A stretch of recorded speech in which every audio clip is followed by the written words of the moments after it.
So Greg, it seems like with Christianity, there's a lot of division. You have different denominations. You have Methodist, Southern Baptist, Presbyterian. Is it really as divided as it looks, or is Catholic and Protestants, are they all the same? Yeah, they're definitely not all the same, but it's not as divided as it may seem on the surface.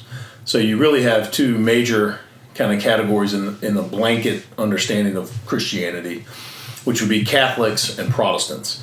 The Roman Catholic Church, up until about 1500, was the Christian church, and then the Protestants came because they were protesting the Catholic Church. Mm-hmm. And they protested based on the five, they called the five solas of the Reformation, the five things that distinguish Protestants from Catholics. The five solas being that we're saved by grace alone, meaning it's only the grace of God that saves us, that it's through the work of Christ alone, only what he did is important when it's necessary for salvation.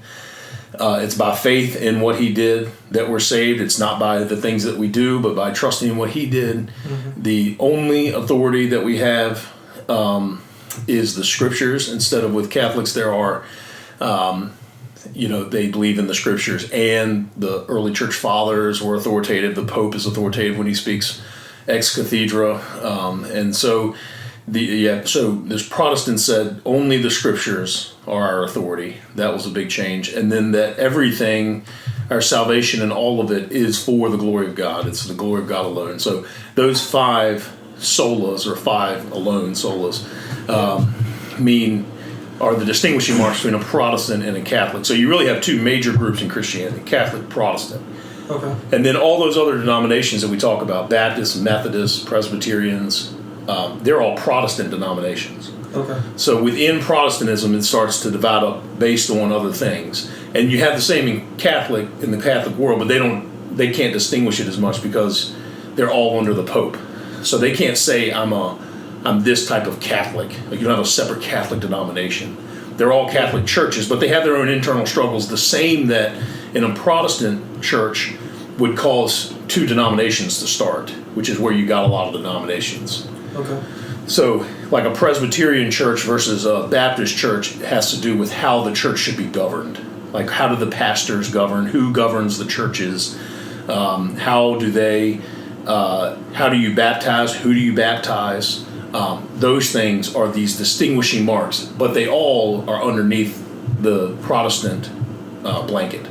And so they believe in the five solas. Mm-hmm. They may disagree with who and when and how someone should be baptized.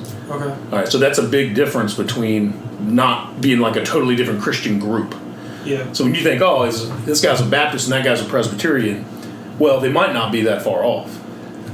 They may just disagree on some of these other things, which means when they come together for worship or when they have Christian fellowship, they surround themselves based on these things, but it doesn't exclude this other person from being a Christian. The Protestants were emphatic that the Catholics were not Christians. That's why they protested.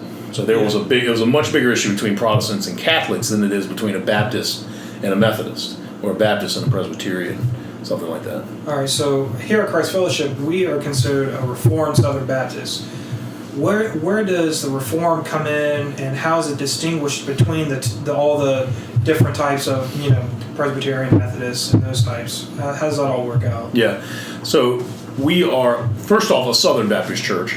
Okay. A Reformed Southern Baptist church would just be someone who's a Southern Baptist church, means we give to the Southern Baptist Convention, and we are a part of that. We come underneath the Baptist Faith and Message 2000 that the Southern Baptists put out. We've agreed with those doctrines and said we will follow those and hold to those.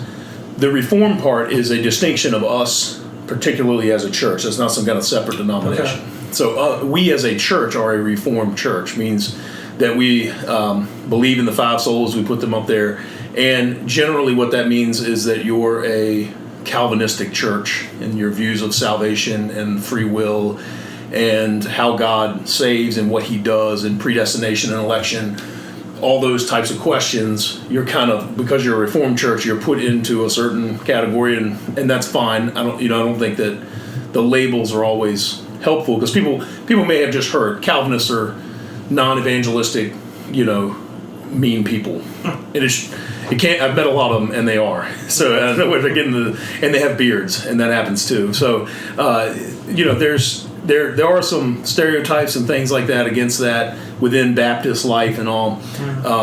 But I don't. That those things aren't necessarily true of all of us. But the Reformed Church has to do with holding closely to the doctrines that came out of the Reformation, the confessions that came out of the Reformation, and usually that means, in kind of practical terms, that you're Calvinistic in your way of seeing doctrine and life of the church. Hey guys, thanks for checking out our YouTube page. We're Christ Fellowship Church, and we create these videos so we can equip Christians and non-Christians about the truths of Christianity. Jesus is Lord, so every question concerns him. So send us your questions to our Facebook page or the email address at the bottom of the screen. We'll make a response video, post it, and then send you the link when we're done. So make sure you subscribe to our YouTube page and like us on Facebook. Thanks, guys.